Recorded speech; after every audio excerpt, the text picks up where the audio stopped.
Hello दोस्तों, कैसे हैं आप लोग। उम्मीद करता हूं आप लोग सभी अच्छे होंगे। सबसे पहले तो आप लोगों के 12th क्लास में आने के लिए आप लोगों को ढेर सारी बधाई। कॉन्ग्रेचुलेशन इन प्रमोट इन 12th क्लास। 12th क्लास में किसी भी प्रकार से आप लोग पहुंच तो गए। चाहे इंटेलिजेंट बच्चों की बात करें तो खूब मेहनत करके, या नालायक बच्चों की बात करें तो बस सर धक्के से पहुंच गए, लेकिन पहुंच गए 12th क्लास में। बट चलिए कोई बात नहीं, आज हम लोग 12th क्लास के सिलेबस के बारे में डिस्कस करेंगे कि अकाउंटेंसी में 12th क्लास की क्या सिलेबस है, उसे हम कैसे प्रिपेयर करेंगे, कौन से चैप्टर में कितने मार्क्स के क्वेश्चंस आते हैं, या किसी चैप्टर का वेटेज कितना है, और सबसे इंपॉर्टेंट हमारे पास कितनी बुक्स है और कितना टाइम पीरियड लगता है इस सिलेबस को करने में। ठीक है, जब बच्चा 11th क्लास में कॉमर्स लेता है फर्स्ट टाइम, तो मुझे जहाँ तक लगता है कि वो बच्चा मतलब लगभग 50% स्टूडेंट तो ऐसे होते हैं कि सर मेरे दोस्त ने लिया था कॉमर्स इसलिए मैंने भी ले लिया है, मेरे घर वाले कह रहे थे कॉमर्स लेने के लिए इसलिए मैंने ले लिया है। और कुछ बच्चे तो ऐसे भी मिले हैं मुझे जो कहते हैं सर मुझे बैंक में जॉब करना था इसलिए कॉमर्स लिया है। मेरे को तो समझ ही नहीं आता है कि बैंक के जॉब से कॉमर्स का क्या लेना देना है। एनीवे, 11th क्लास तो हम लोगों ने दूसरे के चॉइसेस पर कॉमर्स लिया और अकाउंट्स की पढ़ाई की है, लेकिन क्योंकि अब कॉमर्स पढ़ लिया एक साल पूरा हम लोगों ने, अकाउंट्स का थोड़ा बहुत नॉलेज हमें हो जाता है, तो अब हम ये सीखेंगे कि 12th क्लास में क्या पढ़ेंगे। जो 11th क्लास में हमने पढ़ा था क्या उससे मुश्किल है या उससे आसान है। तो आज हम इस सिलेबस के बारे में कुछ अच्छी और कुछ बुरी बातें भी सीखेंगे। कई बच्चों के अंदर मोटिवेशन होता है कि yes 12th class 11th class में हमने अकाउंट्स के अंदर काफ़ी स्कोर कर लिया है, तो 12th में भी हम ऐसे ही स्कोर कर लेंगे, कोई ख़ास मेहनत करने की ज़रूरत नहीं है। मतलब कई बच्चे मैंने देखा है 11th क्लास में जो पास आउट होते हैं और अच्छे मार्क्स लेकर आ जाते हैं 80-90, वो 12th क्लास में आकर 33, 34, 50 तक रुक जाते हैं। इसके पीछे कारण ये है कि वो ओवर कॉन्फिडेंस हो जाते हैं कि 11th निकाल लिया हमने, नया सब्जेक्ट था, वो भी 80-90 मार्क्स लेकर, तो 12th तो निकाल ही लेंगे। ऐसा नहीं है, ऐसा बिल्कुल भी नहीं है। 11th क्लास और 12th क्लास में बहुत डिफरेंस है।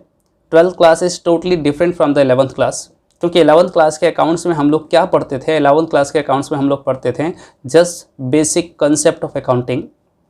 जिन बच्चों ने मेरे से 11th क्लास पढ़ा हुआ है उनको मालूम होगा कि मैं डे 1 कहता हूँ कि हम लोग अकाउंट्स नहीं बनाना सीखेंगे, हम लोग अकाउंट्स का सिर्फ ABCD सीखेंगे। जब हम लोग इंग्लिश पढ़ते हैं पहली बार, तो हमारे स्कूल की मैडम पहले ही क्लास में पैराग्राफ या लेटर लिखने के लिए नहीं देती है इंग्लिश की, बल्कि वो हमें सिखाती है अल्फ़ाबेट।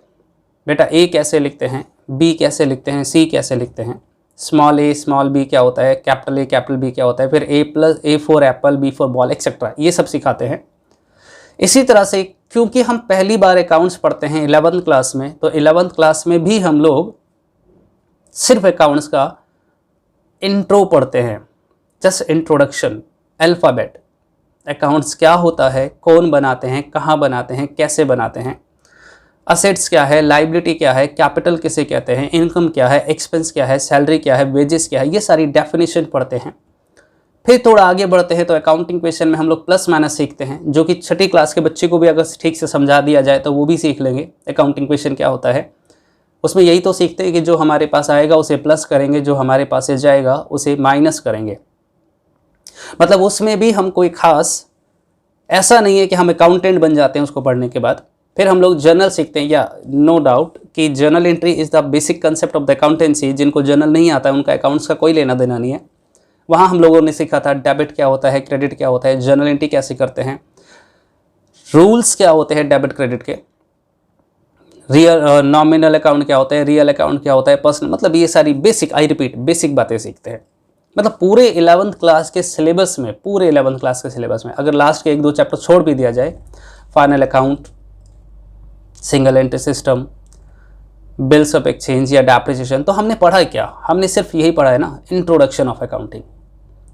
तो वहाँ पर कोई ख़ास चीज़ें हमारे पास पढ़ने लायक नहीं थी। अब हम पढ़ेंगे असली अकाउंट। मैं हमेशा कहता हूँ अकाउंटेंसी एक समंदर है जिसमें जितनी डुबकियां लगाओगे उतना ही मोती तुम्हारे हाथ आएगा। मतलब जितने ज़्यादा मेहनत करोगे, जितने ज़्यादा कंसेप्ट सीखोगे, जितना ज़्यादा मेहनत करोगे, उतना ही आपको रिवॉर्ड मिलेगा। अगर दूर से बैठे हुए हम ये देखते रहे कि अकाउंटेंसी है सर, ठीक है कर लेंगे, तो वो कभी भी नहीं होगा। जिस अकाउंट्स का इंट्रोडक्शन हम लोग 11th क्लास में पढ़ते हैं, वही अकाउंट्स का एडवांस हम लोग 12th में पढ़ेंगे, फर्स्ट ईयर में, सेकेंड ईयर में, फाइनल ईयर में। इसके अलावा हम लोग अगर कोई प्रोफेशनल कोर्स करते हैं, लाइक सीए करते हैं, तो उसके 3-4 साल हम लोग यही पढ़ते हैं। फाउंडेशन में भी हम लोग अकाउंट्स पढ़ेंगे, इंटरमीडिएट आईपीसीसी में भी पढ़ेंगे, इवन सीए फाइनल में भी हम अकाउंट्स पढ़ते हैं। मतलब अकाउंट्स के ढेर सारे कंसेप्ट है, ढेर सारे टॉपिक्स है, उनको पढ़ने में बहुत टाइम लगता है। ये हम ये नहीं कह सकते कि 11th आपने पास आउट कर लिया तो यस हम अकाउंटेंट बन गए, इट्स नॉट पॉसिबल। अकाउंट्स बहुत ज़्यादा है, हमें उसे धीरे धीरे पढ़ना पड़ता है। तो don't be no over confident कि हम अकाउंट्स का एक्सपर्ट बन गए हैं। अकाउंट्स में हमने 11th क्लास के अंदर 90 या 95 मार्क्स गेन कर लिया तो हम बहुत इंटेलिजेंट है। मैं इसलिए बोल रहा हूँ, मेरे पास कई बच्चे हमारी क्लास के आते हैं, बहुत सारे बच्चे आते हैं 11th वाले। जब 11th में आते हैं तो उनसे जब मैं पूछता हूँ बताओ बेटा तुम्हारा फेवरेट सब्जेक्ट क्या है, तो वो बच्चा कहता है सर मेरा फेवरेट सब्जेक्ट मैथ्स है, मेरे 10th में 98 आए हैं, मेरे 95 आए हैं, तो फेवरेट सब्जेक्ट। लेकिन 11th 1 साल पढ़ने के बाद उनका फेवरेट सब्जेक्ट चेंज हो जाता है। वो कहता है सर अकाउंट्स हमारा फेवरेट सब्जेक्ट है, क्योंकि अकाउंट्स में हम लोग स्कोर आराम से कर लेते हैं, थोड़ा सा ध्यान देते हैं तो हमारा स्कोर हो जाता है। लेकिन अकाउंट्स अभी इतना ही नहीं है, अभी अकाउंट्स बहुत भी है। चलिए काम करते हैं, टाइम वेस्ट नहीं करेंगे, सिलेबस की बात करेंगे कि सर क्या पढ़ेंगे हम लोग पूरे 12th क्लास के अंदर। ठीक है, तो सबसे पहले तो मैं आपको बता दूं 12th क्लास में बेसिकली हमारे पास 3 बुक्स है। कितनी बुक्स हैं? 3। सबसे पहले बात करेंगे फर्स्ट बुक के बारे में, बुक फर्स्ट। ठीक है, जिसका नाम है non profit organisation, non profit organisation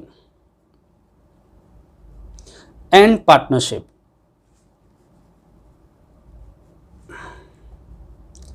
and partnership, yes, non profit organisation and partnership.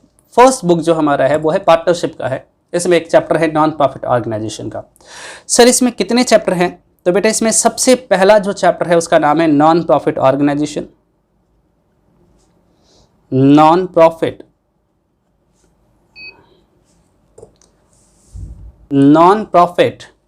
Organisation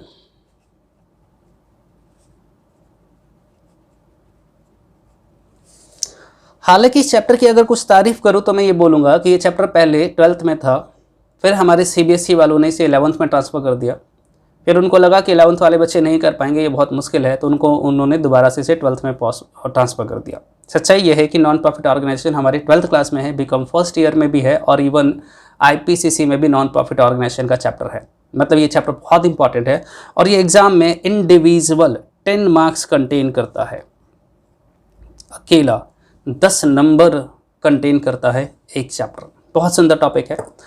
जो बचपन से पढ़ते आ रहे थे कि हम अकाउंट्स बनाते हैं बिजनेस का, और बिजनेस का मतलब होता है ऐसा कोई काम जो प्रॉफिट कमाने के लिए स्टार्ट करते हैं, तो हम उसका अकाउंट्स बनाते हैं। तो ये चैप्टर इस भ्रम को तोड़ देगा कि नहीं, ऐसा नहीं है कि जो बिजनेस प्रॉफिट कमाने के लिए ही काम करता है हम उन्हीं का अकाउंट्स बनाते हैं। हम उन एक बिजनेस का भी अकाउंट्स बनाते हैं जो प्रॉफिट कमाने के लिए काम नहीं करते हैं, जिसका प्राइमरी ऑब्जेक्टिव प्रॉफिट कमाना नहीं होता है, उनका प्राइमरी ऑब्जेक्टिव समाज सेवा करना होता है। हम उनका भी अकाउंट्स बनाते हैं, हम उन्हें भी देखते हैं कि उस बिजनेस में हमें कितने का रिसीट्स और कितने का पेमेंट हुआ है। ठीक है, सीखेंगे हम जब चैप्टर पढ़ेंगे तो बताऊंगा कि बिजनेस हमारे पास कितने प्रकार के होते हैं, how many types of business, और उनका अकाउंट्स कैसे डील किया जाता है। ठीक है, दूसरा चैप्टर हमारे पास है फंडामेंटल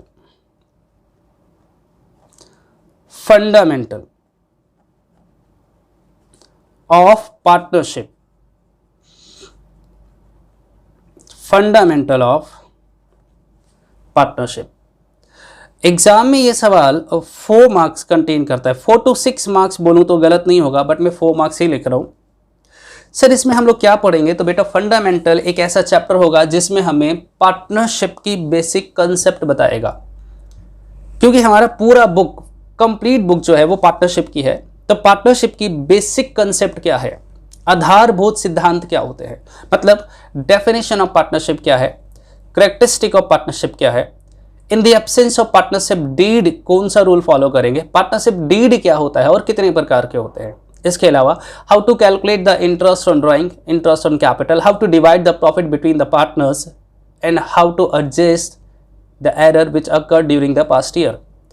ये सारी चीजें, और किसी भी पार्टनर्स को अगर गारंटी दिया जाता है तो उसकी क्या ट्रीटमेंट होगी, मतलब फंडामेंटल में हम ये पढ़ेंगे कि पार्टनरशिप की बेसिक कंसेप्ट क्या होता है, पार्टनरशिप की बातें क्या सीखेंगे हम लोग, क्या है ये पार्टनरशिप, ये सारी बेसिक बातें हम लोग कहां सीखते हैं, फंडामेंटल में। ठीक है, तीसरा जो चैप्टर हमारे पास है वो है valuation, valuation of goodwill, valuation of goodwill. Exam में ये इंडिविजुअल तो आज तक नहीं आया है, इंडिविजुअल नहीं आया, बट इसका यूज होता है बड़े सवालों में, जो 6 to 8 मार्क्स का क्वेश्चन बनता है उसमें इसका यूज होता है। मतलब हम इस चैप्टर में ये सीखेंगे गुडविल क्या होती है, what is the meaning of goodwill, या किसी भी कंपनी किसी भी बिजनेस की गुडविल को कैसे कैलकुलेट करते हैं, how to value the goodwill, how to value the goodwill of any business, any partnership firm, किसी भी पार्टनरशिप फर्म की गुडविल कैसे निकालते हैं। अब मैं आपसे ये कहता हूं कि रिलायंस इंडस्ट्री की रेपुटेशन है मार्केट में, गुडविल है उसकी, बट कितनी है, ये कैसे कैलकुलेट करें, तो ये सिखाएगा हमें वैल्यूएशन ऑफ गुडविल, किसी भी कंपनी की गुडविल कैसे निकाला जाता है।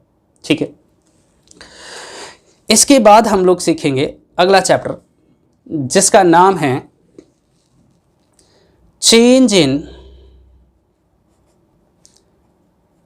इन प्रॉफिट शेयरिंग रेशियो। ये एग्जाम में पहले नहीं आता था, बट पिछले कुछ टाइम से 0 to 6 मार्क्स का आ जाता है, नहीं आएगा, आया तो 4 मार्क्स का या 5 मार्क्स का या 6 मार्क्स का आ जाता है। सर इसमें हम पढ़ेंगे क्या, पहले ये बताओ, वैल्यूएशन और चेंज इन पीएसआर में हम लोग क्या पढ़ेंगे। अब जानते हो बेटा, पार्टनरशिप में मिनिमम 2 व्यक्ति होना चाहिए, मिनिमम 2 या 2 से ज़्यादा लोग। अब कई बार क्या होता है कि 2 व्यक्ति ने मिलकर बिजनेस स्टार्ट किया, स्टार्टिंग में तो उन्होंने ये डिसाइड किया कि यार देखो हम प्रॉफिट जो है 1:1 रखेंगे, बराबर बांटेंगे, बट कुछ समय बाद उसे रियलाइज़ हो गया कि यार मैं पूरे दिन काम करता हूँ, दूसरा पार्टनर तो आराम करता है, पूरे दिन घर पे पड़ा रहता है।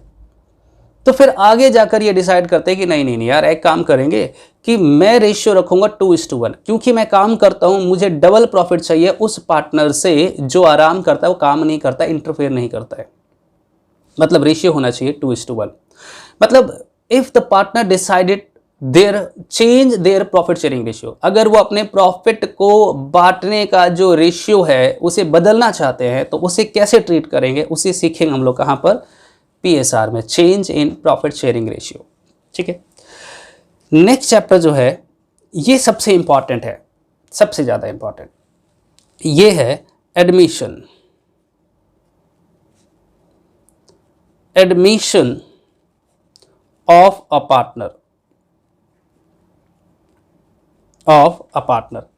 ये चैप्टर एग्जाम में 6 to 8 मार्क्स कंटेन करता है। मतलब ये यहां पर हम सीखेंगे कि 2 पार्टनर ऑलरेडी काम कर रहे हैं, 2 पार्टनर ने मिलकर, 2 व्यक्ति ने मिलकर किसी बिजनेस को स्टार्ट किया। आफ्टर सम टाइम, कुछ समय बाद ये डिसाइड करते हैं कि यार एक और पार्टनर होना चाहिए, काम बहुत है और हम दोनों से नहीं संभल रहा है, चलो एक नए पार्टनर्स को अपने फर्म में एडमिट कर लेते हैं, हमारे अपने फर्म में ज्वाइन कर लेते हैं, तो उसे कहा जाता है एडमिशन ऑफ अ पार्टनर। क्या नाम देते हैं, एडमिशन ऑफ अ पार्टनर। ठीक है, इसके बाद हम लोग पढ़ेंगे रिटायरमेंट,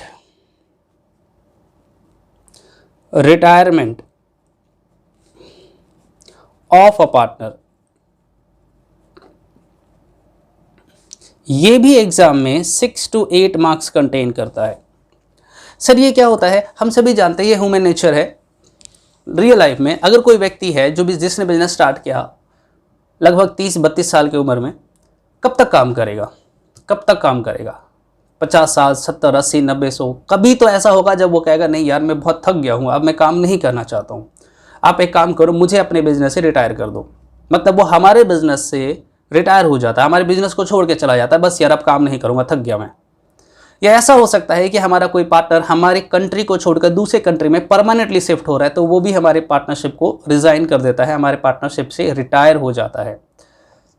या कोई और रीजन हो, उनका पर्सनल रीजन हो, मुझे उससे कोई लेना देना नहीं। मतलब यह है कि 3 पार्टनर थे, 3 में से एक पार्टनर ने बोला भैया मुझे आपके साथ काम नहीं करना, मुझे रिटायर कर दो, मैंने जितना पैसा लगाया है, जितना गुडविल कमाया है, जितना प्रॉफिट है मेरा, वो मुझे दे दो, मैं घर चला जाऊंगा। तो when a partner retire from the business is called retirement of partner. अब कोई पार्टनर हमारे बिजनेस से रिटायर होगा तो उसे क्या पे करेंगे, उसका कैपिटल कितना देंगे, प्रॉफिट का हिस्सा कितना देंगे, असेट्स और लायबिलिटीज का कितना शेयर उसे मिलेगा, ये सारी चीजें हम सीखेंगे कहां पर, retirement of a partner. Similar 7th, हालांकि मैं इसे 7th नहीं बोलूंगा, हमारी बुक में 6 का ही 2 पार्ट है, retirement and death, death of a partner.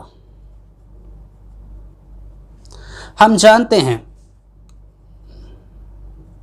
हम अच्छे से जानते हैं कि अगर इंसान पैदा हुआ तो उसे एक ना एक दिन मरना है। मतलब अगर कोई पार्टनर हमारे साथ काम कर रहा है, हमारे बिजनेस में काम कर रहा है, तो आफ्टर सम टाइम उसकी डेथ हो गई होगी। अगर मान लो 3 पार्टनर हमारे बिजनेस में काम कर रहा है और अचानक किसी पार्टनर्स की डेथ हो गई, तो उसके नॉमिनी को, उसके एग्जीक्यूटर को हम क्या पे करेंगे। अगर कोई व्यक्ति हमारे साथ काम कर रहा था, हमारा पार्टनर था, और उसकी अचानक डेथ हो गई है, तो उसके ऐसा थोड़ी कोई पार्टनर मर गया तो उसके हिस्से को हम लोग बांट लेंगे आपस में। ये हम उसे वापस करते हैं, किसको, उसके नॉमिनी को। नॉमिनी का मतलब उत्तराधिकारी, एग्जीक्यूटर को, चाहे वो उसकी वाइफ हो या उनके बच्चे हो, मुझे उनको वो सारा पेमेंट करना पड़ता है। अब कैसे पेमेंट करेंगे, कितना पेमेंट करेंगे, क्या ट्रीटमेंट होगी, कैसी कैलकुलेशन होगा, ये सारी चीजें हम सीखेंगे डेथ ऑफ पार्टनर में। ठीक है, इसके बाद हम लोग सीखेंगे चैप्टर 8, डिसोल्यूशन ऑफ पार्टनरशिप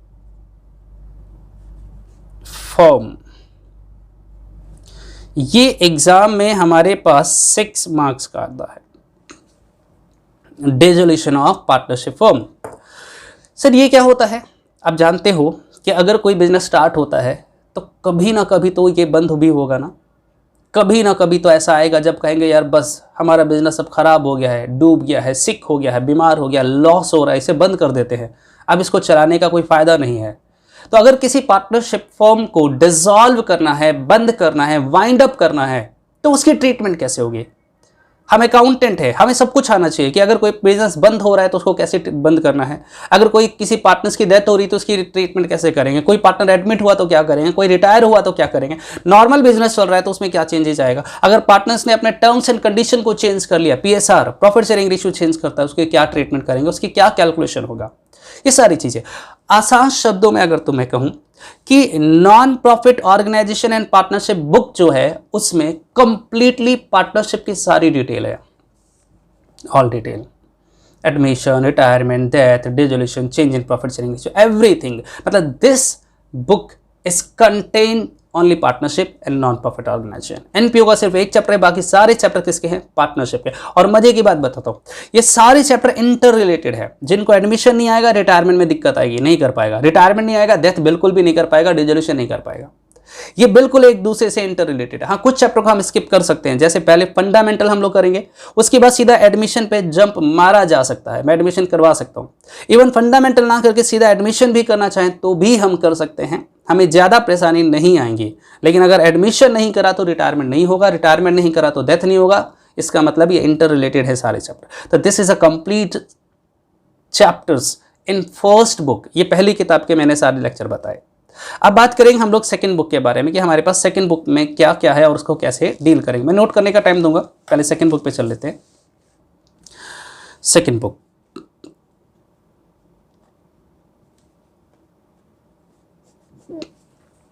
जिसका नाम है कॉर्पोरेट अकाउंटिंग। कॉर्पोरेट अकाउंटिंग, क्योंकि हम छोटे बच्चे, हम इसे कंपनी अकाउंट्स भी बोल देते हैं, कोई दिक्कत नहीं है, हम इसे कॉर्पोरेट अकाउंट बोलेंगे या कंपनी अकाउंट भी बोल सकते हैं। इसमें पहला चैप्टर है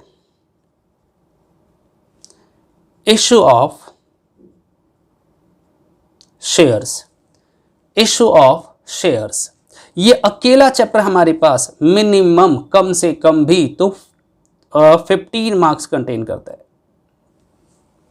15 मार्क्स एक chapter. The longest chapter of second book, the longest chapter, बहुत ज्यादा टाइम कंज्यूम करता है, बहुत ज्यादा, लगभग इसके 40 लेक्चर है, 40 लेक्चर, मतलब 40 क्लासेस लगती है इस चैप्टर को कंप्लीट करने में।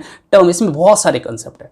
इसमें हम सीखेंगे शेयर्स क्या होता है, इक्विटी शेयर क्या होता है, प्रेफरेंस शेयर क्या होता है, पैसा मंगवाते क्या है, कैसे हैं, इंस्टॉलमेंट में मंगवाते हैं, लंप सम मंगवाते हैं, कैश मंगवाते हैं, अदर देन कैश मंगवाते हैं। इसके अलावा हम सीखेंगे calls in arrear, calls in advance, four feature, ये सारी चीजें इसमें हम सीखेंगे, बहुत सारा कंसेप्ट इसको, इसलिए इसमें बहुत ज्यादा टाइम लगता है। तभी तो ये एग्जाम में एक क्वेश्चन फुल फ्लेज आता है 8 मार्क्स का, दूसरा क्वेश्चन आता है हमारा 3 मार्क्स का, और तीसरा कुछ थ्योरी के क्वेश्चंस बन जाते हैं, मतलब लगभग 15 नंबर का क्वेश्चन इसमें से बनता ही बनता है। दूसरा चैप्टर हम लोग पढ़ेंगे issue of debenture, issue of debentures, ये एग्जाम में 3 to 4 मार्क्स कंटेन करता है, 3 से 4 नंबर। आसान मानता हूं मैं इसे उनके लिए जिन्होंने इश्यू ऑफ शेयर अच्छे से करा है, क्योंकि शेयर्स के जैसा ही डिबेंचर आएगा, थोड़ी बहुत चेंजेज आएंगे। कंसेप्ट इसमें 4 हैं टोटल, सारे धीरे धीरे सीखेंगे तो आसान लगेगा आपको। इसके बाद हमारे पास आएगा third, redemption, redemption of debenture, redemption of debenture, ये भी एग्जाम में 3 to 4 मार्क्स कंटेन करता है। मतलब इस बुक में टोटल 3 चैप्टर है, हालांकि कहने को 3 चैप्टर है, बट पहला चैप्टर ही हमारा 2 महीने, 40 लेक्चर, मतलब लगभग 2 महीने, और ये दोनों चैप्टर लगभग 1 महीने, 3 महीने का चैप्टर तो हमारा सिर्फ सेकंड बुक है। फर्स्ट बुक की तो बात ही छोड़ दो, वो तो 4 महीने 5 महीने लग जाते हैं विद प्रैक्टिस करने में। ठीक है, ठीक है सर, तो ये 3 चैप्टर है। सर रिडेम्पशन में क्या पढ़ेंगे? वही डिबेंचर हम इशू करते हैं, क्यों इशू करते हैं, कंपनी जब डिबेंचर इशू करते हैं उस पर रेट ऑफ इंटरेस्ट कितना देते हैं, और कैसे इंटरेस्ट की एंट्री होगी। मतलब आसान शब्दों में बोलूँ, जो मैं भी बोल रहा था 11th क्लास में, एक चैप्टर है जो हमेशा यूज आएगा, वो है जर्नल एंट्री। तो ये सेकंड बुक टोटली बेस्ड है जर्नल एंट्री पे, मतलब इसमें सिर्फ जर्नल होंगी। पहले कुछ चैप्टर में भी जर्नल, दूसरे में भी जर्नल, तीसरे में भी जर्नल, मतलब नाम के लिए एक अकाउंट बनाता है जिसका कैश बुक कहते हैं, कई बार बैलेंस शीट का सवाल आ जाता है। अदरवाइज ये टोटली बेस्ड है किस पर? जर्नल एंट्री पर। इसमें कोई अकाउंट वगैरह नहीं बनाते, टोटली जर्नल एंट्री है। ठीक है, ठीक है सर। अब बात करेंगे हम तीसरी बुक के बारे में, थर्ड बुक के बारे में। सर इसमें क्या है, इसका नाम क्या है? इसका नाम है financial analysis, financial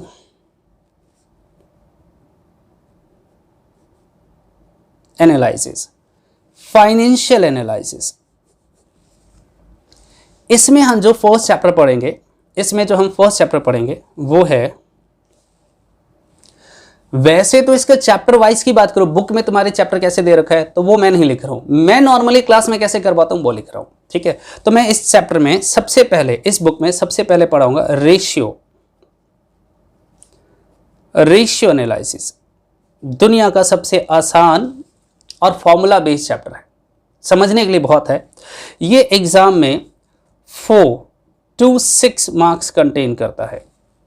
ratio analysis, हम जानते हैं जिस प्रकार से अगर कोई व्यक्ति बीमार हो जाए, कोई व्यक्ति बीमार हो जाए, उसके पेट में दर्द है और वो डॉक्टर के पास जाता है और डॉक्टर से बोलता है, डॉक्टर साहब मेरे पेट में दर्द है, तो क्या लगता है आपको कि डॉक्टर डायरेक्ट बोलता है अच्छा किडनी खराब होगा? नहीं, बिल्कुल भी नहीं। डॉक्टर पहले नॉर्मल मेडिसिन देता है पेट दर्द की, नहीं ठीक होता है तो वो उससे डिफरेंट टाइप्स ऑफ टेस्ट करवाने के लिए बोलता है। अल्ट्रासाउंड करवा लो, ब्लड टेस्ट करवा लो, यूरिन टेस्ट करवा लो, ये पता लगाने के लिए कि आखिर उस व्यक्ति में आखिर प्रॉब्लम क्या है, बीमारी क्या है। सिमिलरली अगर कोई बिजनेस जिसमें लॉस हो रहा है और वो किसी अकाउंटेंट के पास जाए और बोले देखो ना हमारे बिजनेस में कॉन्टिन्यूस लॉस हो रहा है, बताओ कहाँ प्रॉब्लम है, क्यों हमारे बिजनेस में नुकसान हो रहा है, तो वो अकाउंटेंट ये नहीं बोलेगा कि भैया तुम्हारी बस की नहीं बिजनेस चलाना, बंद कर दो, या डूबने वाली है तुम्हारी बिजनेस, ऐसा नहीं बोलेगा। वो डिफरेंट टाइप्स ऑफ टेस्ट करेगा, टेस्ट करेगा और ये पता लगाएगा कि बिजनेस के कौन से जगह पर दिक्कत है, कहां प्रॉब्लम है। बिजनेस की लिक्विडिटी में प्रॉब्लम है, सॉल्वेंसी में प्रॉब्लम है, प्रॉफिटेबिलिटी में प्रॉब्लम है, एक्टिविटी में प्रॉब्लम है, कहाँ प्रॉब्लम है, मतलब वो डिफरेंट टाइप्स ऑफ रेशियोज निकालेगा किसी भी बिजनेस का और उसे कंपेयर करेगा। अब बताओ ना, जब टेस्ट होता है, अगर टेस्ट होता है तो वो कंपेयर करते हैं ना कि नॉर्मल व्यक्ति में इतना ग्लूकोज होना चाहिए, इतना शुगर होना चाहिए, इस व्यक्ति में शुगर ज़्यादा है तो शुगर ज़्यादा हो गया, या शुगर कम है, बीपी ज़्यादा है या कम है, एक स्टैंडर्ड लेवल होगा, उस स्टैंडर्ड लेवल से कंपेयर करते हैं कि इससे ज़्यादा है तो भी प्रॉब्लम है, कम है तो भी प्रॉब्लम है। सिमिलरली रेशियो चैप्टर में हमें कुछ स्टैंडर्ड बताया जाता है जिसे कहते हैं आइडियल रेशियो। हम इसमें निकालेंगे current ratio, quick ratio, debt equity ratio, profitability ratio, net profit ratio, gross profit ratio, और फिर उसे स्टैंडर्ड से कंपेयर करें कि नॉर्मल किसी बिजनेस में प्रॉफिट कमाने के लिए इनका ये रेशियो होना चाहिए। अगर इससे रेशियो हमारा कम है तो भी प्रॉब्लम है और इससे ज़्यादा है तो भी प्रॉब्लम है। ये सारी चीज़ें हम चेक करेंगे। मतलब रेशियो एनालिसिस चैप्टर इस बात को आइडेंटिफाई करेगा कि क्या कोई कंपनी सिक कंपनी है, बीमार कंपनी है या नॉर्मल कंपनी है। ठीक है सर, वो टेस्ट बताएगा इसमें प्रॉब्लम्स क्या है। इसके बाद दूसरा चैप्टर है, हाँ अगर मैं फॉर्मूले की बात करूँ तो लगभग 150 कुछ फॉर्मूले हैं, लेकिन अगर मैं करवाता हूँ तो 4 या 5 फॉर्मूले करवाता हूँ, बाकी 2-3 चेन बता देता हूँ जिससे ये सारे फॉर्मूले ऑटोमेटिक लर्न हो जाते हैं। एनीवे, दूसरा हम लोग पढ़ेंगे cash flow statement. Cash flow statement ये एग्जाम में 6 to 8 मार्क्स कंटेन करता है। इस चैप्टर के बारे में तो मैं सिर्फ इतना बोल सकता हूं कि this is totally based on format based chapter. Accounting standard 3 revise में हमें एक फॉर्मेट बता दिया गया है कैश फ्लो स्टेटमेंट का। हम उस फॉर्मेट के बेसिस पे कैश फ्लो स्टेटमेंट पता लगाते हैं। हम ये पता लगाते हैं कि how many cash inflow and outflow into the business from the different activities operating, investing and financing. मतलब हम ये पता लगाएंगे कि हमारे पास कितना पैसा आया और कितना पैसा गया विद डिफरेंट हेड्स। ऑपरेशन के कारण, बिजनेस ऑपरेशन के कारण कितना पैसा आया और गया, बिजनेस इन्वेस्टमेंट के कारण कितना पैसा इनफ्लो या आउटफ्लो हुआ, और बिजनेस फाइनेंस के कारण कितना पैसा इनफ्लो एंड आउटफ्लो हुआ। ठीक है, तो हम इसमें यही चेक करते हैं। And the next is third, हम लोग इसमें पढ़ेंगे comparative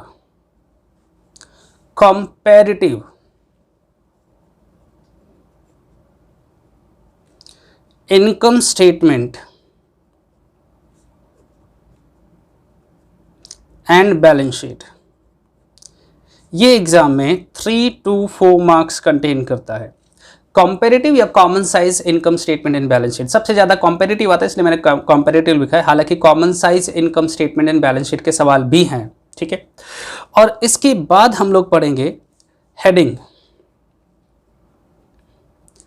heading of balance sheet. मतलब कई बार एग्जाम में सवाल आता है write the major heading and sub heading of the balance sheet, और ये एग्जाम में वैसे 0, 2 और 3 मार्क्स कंटेन करता है। अगर आया तो 3 मार्क्स का आएगा, नहीं तो नहीं आता है ये। ठीक है, तो this is a complete chapter in third book में हमारे पास 4 चैप्टर है।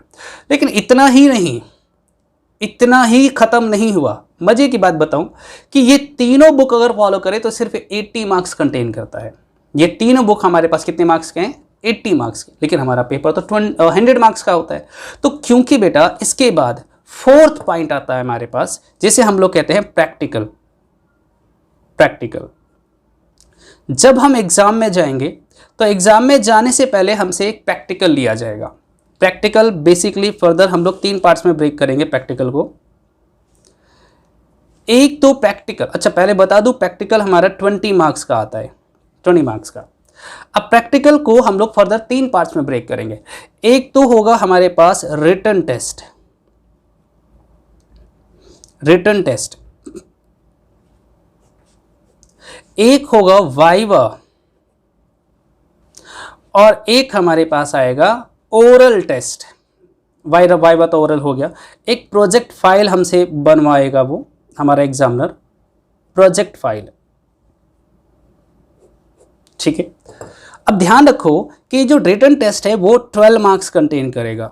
मतलब एग्जाम में जाने से पहले, बोर्ड में जाने से पहले हमसे वो एक छोटा सा टेस्ट लेगा 12 मार्क्स का, जिसे हम लोग रिटन टेस्ट बोलेंगे। प्रैक्टिकल में रिटन टेस्ट होता है। वाइवा हमारे पास 4 मार्क्स कंटेन करेगा, वो हमसे एक्सटर्नल आएगा, बाहर से कोई एक टीचर आएगा और हमसे डिफरेंट टाइप्स ऑफ क्वेश्चंस पूछेगा, ओरल पूछेगा और हमें उसका ओरल आंसर देना पड़ेगा। अगर हमने सही आंसर दिया तो ठीक है 4 मार्क्स लग जाएंगे, नहीं तो मार्क्स नहीं मिलते हैं। और प्रोजेक्ट फाइल भी हमारे पास कितने मार्क्स का है, 4 मार्क्स कंटेन करता है। अब समस्या यह है कि जब मैं बात करता हूं रिटन टेस्ट, तो सर इसमें क्या आएगा, तो बेटा वही 2 चैप्टर जो हम ऊपर पढ़ चुके हैं, एक रेशियो एनालिसिस अभी लिखवाया था मैंने, और दूसरा कैश फ्लो स्टेटमेंट। यस, ये वाले चैप्टर, ये देखो रेशियो एनालिसिस और कैश फ्लो स्टेटमेंट, इसी में से सवाल पूछा जाए, इसी में से सवाल आएगा 12 नंबर का। मतलब अगर रेशियो 4 मार्क्स का है तो कैश फ्लो 8 नंबर का आएगा, और रेशियो हमारा 6 नंबर का है तो कैश फ्लो स्टेटमेंट भी 6 मार्क्स का आएगा। टोटल 12 मार्क्स के 2 क्वेश्चंस या 3 क्वेश्चंस बनते हैं। ठीक है, मजे की बात बताऊं, वाइवा में जो हमसे सवाल पूछा जाएगा वो भी 90% रिलेटेड टू थर्ड बुक होगा, मतलब रेशियो एंड कैश फ्लो 90%, 10% इधर उधर से पूछ लेते हैं, बट 90% जो हमसे पूछा जाता है वो थर्ड बुक से पूछा जाता है। मतलब अगर मैं ऐसे बोलूं कि रेशियो एनालिसिस हमारा 4 मार्क्स का नहीं बल्कि 8 मार्क्स का है तो गलत नहीं होगा। 4 मार्क्स का हमारे एग्जाम में आएगा और 4 मार्क्स का हमारा रिटन टेस्ट में होगा। कैश फ्लो स्टेटमेंट हमारा 16 नंबर का होगा तो भी गलत नहीं होगा, क्योंकि 8 नंबर तो हमारे फाइनल एग्जाम में आने वाले और 8 नंबर हमारा रिटन टेस्ट में पूछा जाएगा। ठीक है, ये रहा हमारा कंप्लीट सिलेबस। अब जो बच्चे ये सोच रहे थे कि सर 11वीं क्लास हमने निकाल लिया तो 12वीं क्लास भी निकाल लेंगे, आप कॉपी कर लो, साथ साथ कॉपी कर लो। तो जो बच्चे ये सोच रहे थे कि 11वीं क्लास हमने निकाल दिया है किसी भी तरह से तो 12th क्लास भी निकाल देंगे, तो आप गलत फहमी में जी रहे हो, आप बिल्कुल गलत फहमी में जी रहे हो। 11th class as compare to 12th class कुछ है ही नहीं। मैं जब क्लास में रिवीजन करवाता हूं तो 1 से 1.5 महीने में पूरा सिलेबस रिवाइज हो जाता है, और मैं नहीं, बच्चे रिवाइज कर देते हैं, होता ही नहीं कुछ बताने के लिए। पहली बार जब अकाउंटिंग क्वेश्चन का चैप्टर 11th में करवाता हूं तो बच्चा पता क्या कहता है, सर जी बहुत मुश्किल है, एक क्लास में 1 सवाल 2 सवाल बस। लेकिन जब रिवीजन पर आता हूं तो 1 दिन में सारा चैप्टर कंप्लीट होता है, पूरा चैप्टर रिवाइज होता है। क्यों? आ जाता है बच्चे को। हाँ, इंट्रोडक्शन जब पहली बार करते हैं तो यस आपको टाइम लगता है, लेकिन जब एक बार समझ आ गया तो कितनी बार करवा लो रिवीजन, हमें आता है, कुछ बताने लायक होता ही नहीं उसमें। कैश फ्लो का सवाल जब मैं करवाता हूं तो पहली बार में 4-5 लेक्चर लग जाते हैं, 4-5 क्लास हो जाती है। लेकिन जब रिवीजन पर आते तो 2 क्लास, एक दिन पहली क्लास में सिंगल कॉलम कैश बुक, दूसरी क्लास में डबल कॉलम कैश बुक, होता ही नहीं कुछ बताने लायक।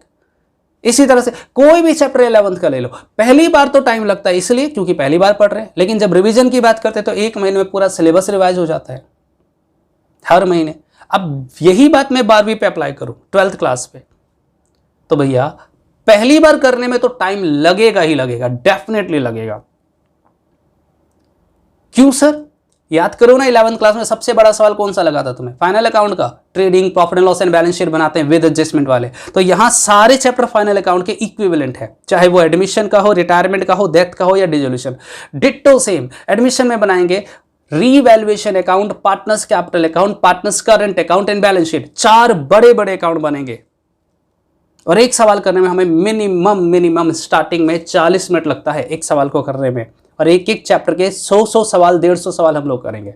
मतलब अगर किसी ने हल्के में लिया 12वीं क्लास को, ठीक है सर हो जाएगा ना, आसान तो है, तो ध्यान रखना सिलेबस कंप्लीट होने में तुम्हारा साल निकल जाएगा, सिलेबस ही कंप्लीट नहीं होता है। और अगर हो भी गया तो रिवीजन में बहुत दिक्कत आती है, बहुत ज़्यादा दिक्कत आती है। ठीक है, अभी 2-4 बच्चे मुझे दिखे थे जो मुझे व्हाट्सअप कर रहे थे, सर जी 12th क्लास समझ नहीं आता है।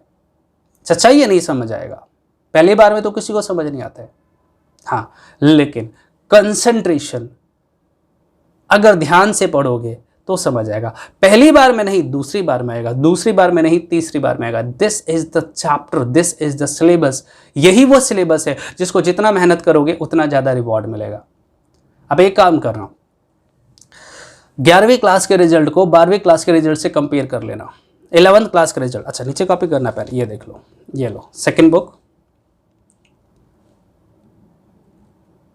और थर्ड बुक।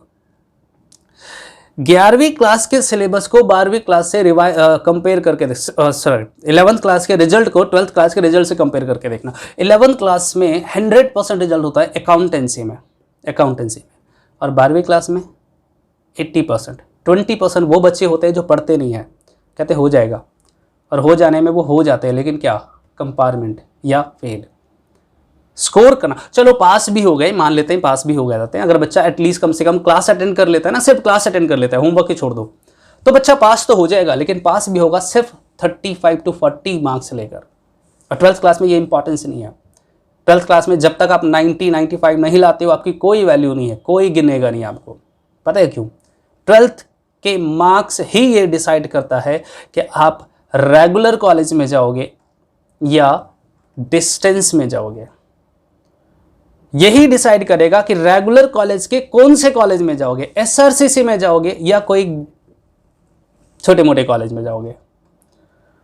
यही डिसाइड करेगा तुम्हारा फ्यूचर कि आगे तुम पढ़ना चाहते हो या आगे पढ़ाई छोड़कर कोई जॉब करना चाहते हो।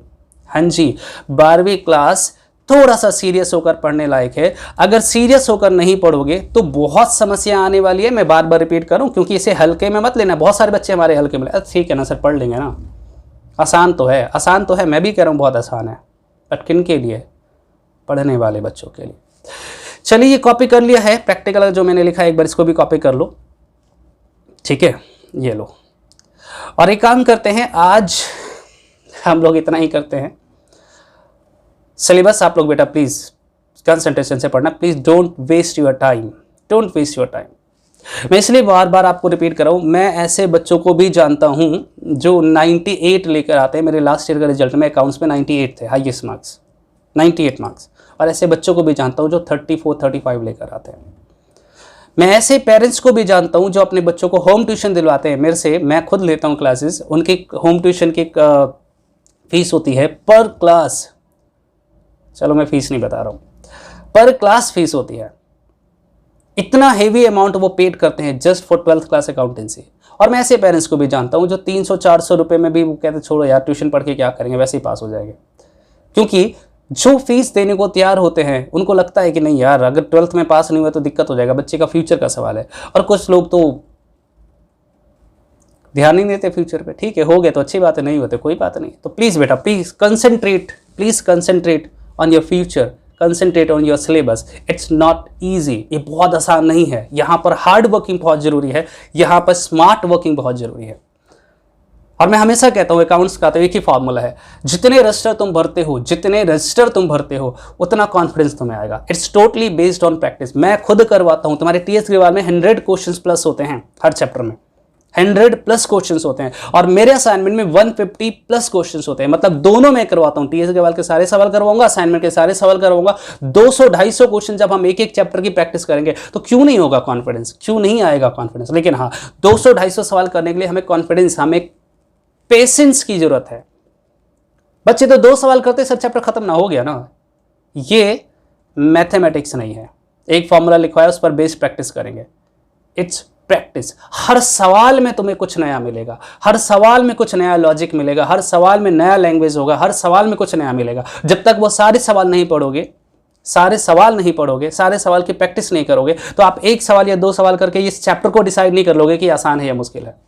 कौन से सवाल में वो क्या लिख देगा तुम्हें भी नहीं पता, ये जस्ट प्रैक्टिस करोगे तभी पता चलेगा। चलिए एनीवे, उम्मीद करता हूं कि आपने कॉपी कर लिया होगा। मिलते हैं हम लोग अगली क्लास में, तब तक के लिए बाय, सी यू, टाटा, सब बखैर।